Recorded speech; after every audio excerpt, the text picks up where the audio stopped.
My name is Dr. Phyllis Spiegel-McGill, and I'm the superintendent of the Onteora Central School District, and I've been at Onteora since February of 2011.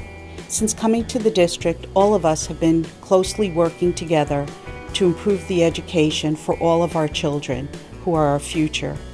We've also been very involved in the careful and thoughtful planning of our district's finances, including the year-to-year budgets in our school district.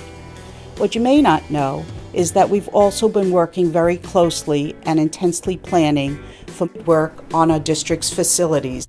These are the places where our students come each day in order to learn for approximately 180 days each year. We're calling our work Strong Foundations, Strong Futures. It's an energy efficiency and building improvement project. Our buildings are older. Most all of them were either 1952, 1964. With that in mind, we want our kids to get a 21st century education, and we're trying to make the infrastructure match up to that. Every 5 years, we have to contract to have a survey done, which gives us a priority list of issues within the district. Every district in the state has to do this. Often what happens with these surveys is there are many things pointed out, and we don't necessarily have all the funds to repair or to replace everything that's listed in the survey. So you're constantly revising what you can accomplish. And by asking the public to put the money into the capital fund in order to be able to do larger projects, we're not talking about minor repairs here. This was a way of facilitating more projects based on need. I'm Jared Manson. I'm the Director of Facilities here at Onteora Schools. The capital project includes over 85% of its work, proposed work, here at the middle school, high school building.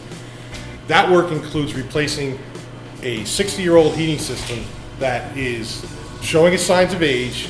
It's getting older. New boilers will be much less expensive to run. We'll use less fuel oil, so our operating expenses go down. The other work included will be classroom unit ventilator replacements, bathroom renovations here at this building, and also ceiling work. Here at the Phoenicia Primary School, we're proposing to replace the boiler, which is over 50 years old. The new system is proposed to be a hybrid heating system, which will include both oil burners and a biomass pellet burner. The biomass pellet burner has the advantage of costing less to operate, will be carbon neutral, so it's better for the environment, and the pellets are locally sourced, so the dollars will stay here in New York State. Also part of the capital project proposal, the roof on the transportation garage is being considered for replacement. In May of 2011, our voters authorized us to create a $5 million capital reserve, and every year since then, at the end of the year as we close our books, we have been depositing funds into that account. We have now maximized the funding in that account, and it is fully funded at $5 million. The district has designed a capital project that leverages $7 million of existing district funds. We are proposing to take $5 million from the voter-approved capital reserve fund, along with $2 million from unappropriated fund balance, making the project tax neutral to our community. By using existing funds, we could fully fund this project without needing to borrow money or incur interest costs, saving approximately $500,000 in interest expense over the course of the projected bond. We also expect that 95% of the project will be eligible for state aid at the district's aid ratio of 31%, yielding approximately $2 million for the district. The state aid, which would be reimbursed over the course of 15 years, would serve as a revenue source to help offset costs in future operating budgets.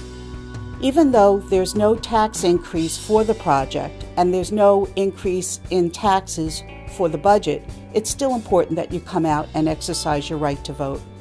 When the voters approved the establishment of the Capital Reserve back in May 2011, it was done on the understanding and the requirement that voters would have to authorize its use.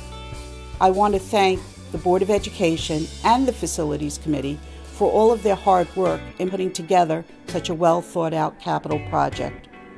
Also, I want to thank you, the voters, for taking a strong interest in the project.